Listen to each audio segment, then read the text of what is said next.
This series breaks down exactly how I made a 3D game on my own. The wins, the mistakes, and the things I wish someone had explained sooner. My name is Justin Fitzpatrick. I'm a solo developer and 3D artist. And I'm the creator of a game called Capri Care. The musician for the game is Kiyoshiro, and the creative director is Dark Kiss. Currently, I'm a student at Full Sail University, and I've been self-teaching Unreal Engine for over a decade. Alongside that, I studied game development and 3D art through Vertex schools for 2 years. Everything you see in this series comes from real hands-on experience, not theory. I learned by building systems, breaking them, and rebuilding them until they work. There are several tools that I use in the process of making a 3D game, but this could be different for anyone. And while many will say that the engine you are picking or the language you are using is incorrect, this really doesn't matter. Look at the games made in Dreams, in Unreal Engine Fortnite, even the games made in Warcraft 3 back in the early thousands. The main problem with these engines isn't even so much how they were made. It's their capability of being delivered to various audiences. My engine of choice is Unreal Engine. A couple popular alternatives are Godot and Unity Game Engine. When considering which engine you will use for developing your game, make sure you understand which platforms they can package for, or what licenses exist. For example, Unreal Engine can deliver on Windows, Linux, and macOS. It can even deliver on Android and iOS, with caveats.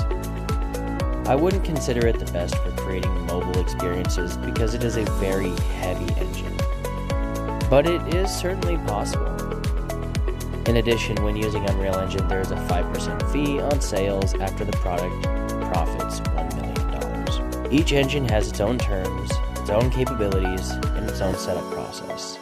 But none of them are wrong. For programming, find a comfortable IDE for your projects. Personally, I use JetBrains Writer because it has an Unreal Engine specific configuration. IntelliSense can have all sorts of issues with Unreal Engine, but JetBrains has its own autofill intelligent configuration.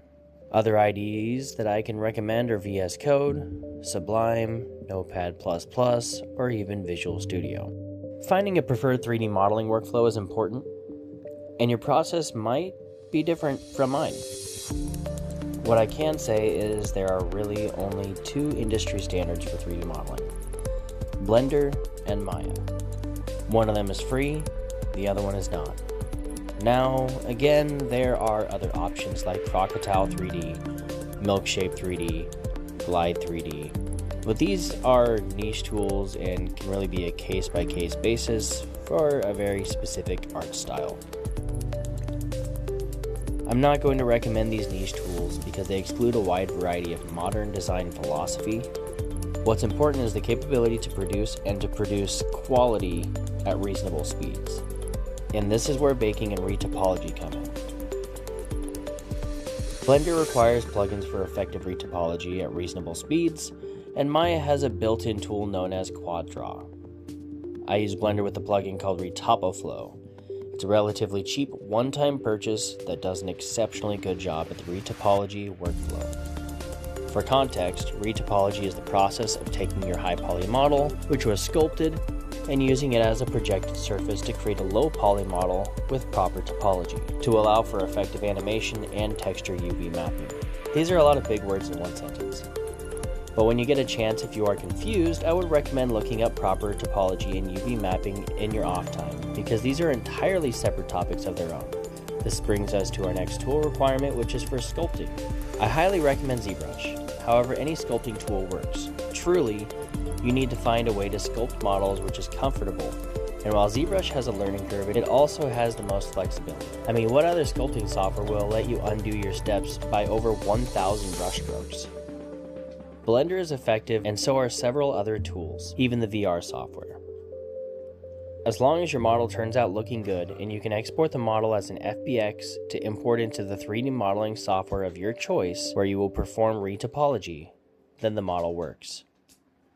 Don't worry about the poly count, just think about the art. Have fun with the sculpting process, but make sure you take your time as well. The final tool for the 3D art portion of game development is your baking tool. Blender has plugins for baking, but the recognized industry standards are Adobe Substance Painter and Marmoset Toolbag. This is going to be a final pillar of study when it comes to creating highly detailed or even stylized 3D art. Because baking in Marmoset or Adobe Substance Painter also lets you texture in the software. Basically, baking is taking your low poly and making it look like your high poly by simply projecting the details over.